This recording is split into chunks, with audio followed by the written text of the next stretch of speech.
Hello, Danielle MacKinnon. How are you? I'm wonderful, Lilu. How are you? Good. Thank you for being with us today.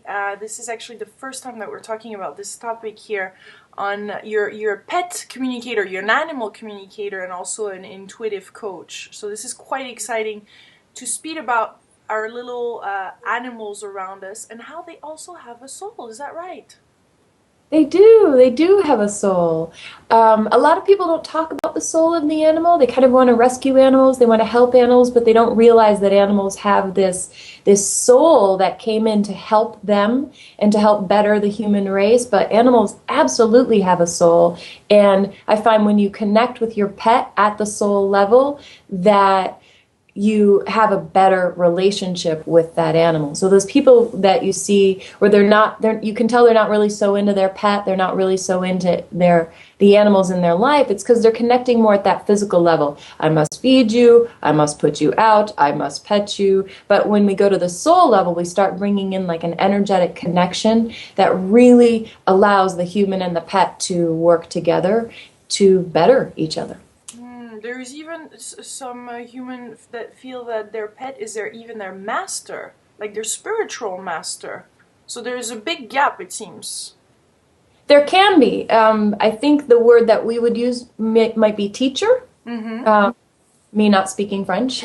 I think that I would say teacher. When I'm teaching people to communicate with pets psychically, one of the main pieces that a lot of people struggle to get is that that animal is not below them. It's not something to be rescued. It's not something that always needs help. That animal is actually their teacher, and just like you're saying, their master. They bring lessons and information to that human, that if that human's open to it, that human can actually end up healing themselves through what that animal is teaching them.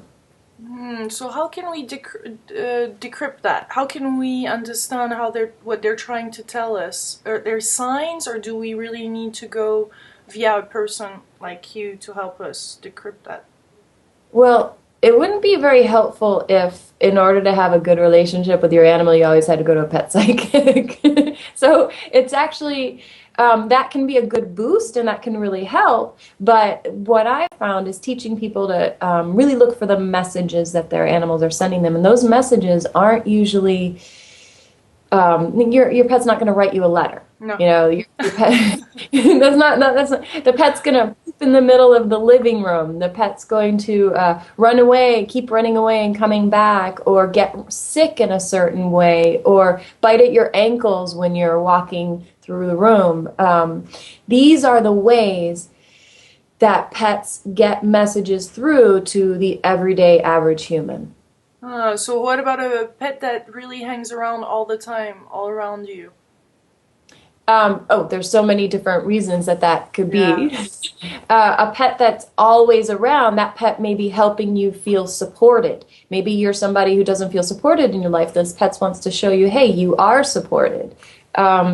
So animals will work either by doing something like that, literally giving you the thing that you need in your life, but they can also work by mirroring your own behavior. So let's say you're somebody who has a temper. You're always in a bad mood, and your dog's always in a bad mood. This dog is actually mirroring to, hey, this is what you look like. This is how it is. I'll get in a better mood when you get in a better mood. Make sense? So do they absorb actually a lot of our own energy and a lot of our feelings and They feel it. I don't know if absorb is really the right word, because they work with it. So it's kind of like the same thing as coming together, a psychic and a person coming together, and the psychic needs to be in that energy to give the best information. That's what the animal does. That animal feels it out. That animal feels out the emotions, it feels out the intensity, it feels out the sadness or the happiness or the all of it, so that animal can figure out what it needs to do to help the person.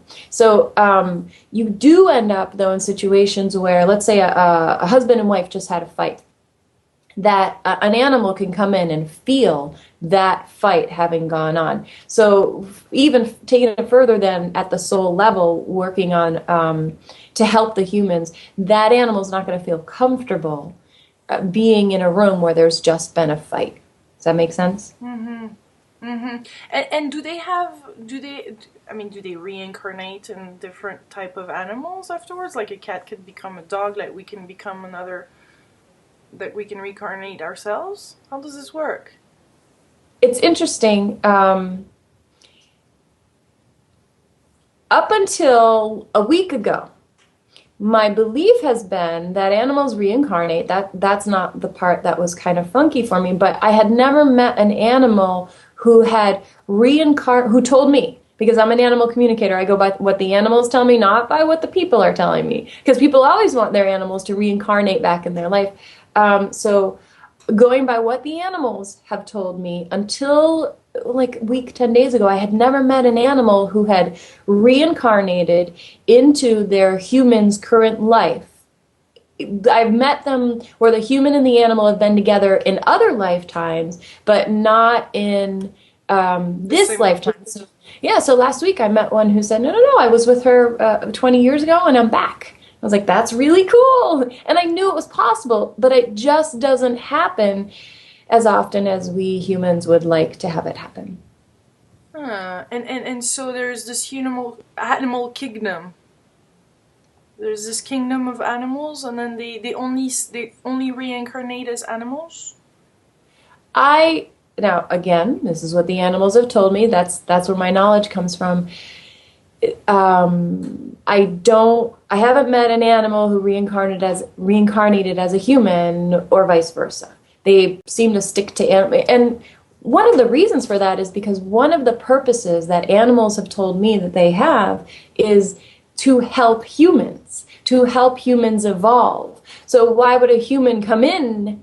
I mean, why would an animal come in as a human when it's supposed to be helping from the animal perspective? But I do meet animals who have been different animals in other lifetimes. But in my experience, the animals stick to animals and humans stick to humans. I understand that goes against what a lot of people say, but that's what the animals have told me. So how do you communicate with them? How do you speak to them? In my head. So I do it psychically. I connect with an animal, and the animal will give me images. It's pretty much just like being psychic, regular psychic. So I will get images, I will get feelings, I will get smells. That's been a really big one lately. I've gone vegan lately, and being vegan has opened up my psychic sense of smell, which you'd think would be really cool, but when you're working with a lot of animals, it's not that cool because I'm smelling the animals. So they give me smells, I hear them, and I feel them. And then I translate that the best I can for the human that is wondering what's going on. So what's their main challenge that you find? What's an animal's main challenge? Yeah. Getting their human to listen to them. So what's the advice here? How should we do that in our life? It's actually, all you have to do is look for the places in your relationship with your animal where you feel frustrated or excited, where you feel emotionally stimulated. Meaning, I'm going to use my dog as an example. I have a dog named Bella, and her sole contract with me is to help me be calm, clear, and grounded. When I am not, she's a chocolate lab, and she is very lovable, but way over lovable. Like, oh my God, you're here, I love you, with everybody and everything. If I'm calm and clear, if I feel good in my body, she's great. So all I have to do to figure out, if let's say I wasn't psychic and she didn't tell me what this was, I would go, oh, Bella is acting crazy again. She's jumping all over people. How did I feel before that was going on? Because her jumping on people is the thing that bothers me. So it's when you're emotionally activated that soul contract that you have with the person is in action. Does that make sense? Mm-hmm. Okay, cool. And so when an animal puts on weight, because because they have this change of behavior too. I mean, what about that one? An animal putting on weight could be a message to the human to get outside and get some exercise. It could be most of the time that's what it would be, but it would be very individual. Like if your animal's putting on weight, you could have a different reason. That animal could be doing it for a different reason than John Smith's animal who's putting on weight. But that would be a common translation. Time to get outside and get some exercise. Do you have a last little message for pet owners, or that you would like to communicate just towards that before we speak about on an intuitive level with human beings? Yeah, the message would be to look at your animal as a teacher. And if you look at everything that your pet does as a message, there's a reason for this going on, rather than it's just coincidence, you'll be able to learn and actually work with the soul contract and get a whole lot out of the relationship with your pet. Thank you.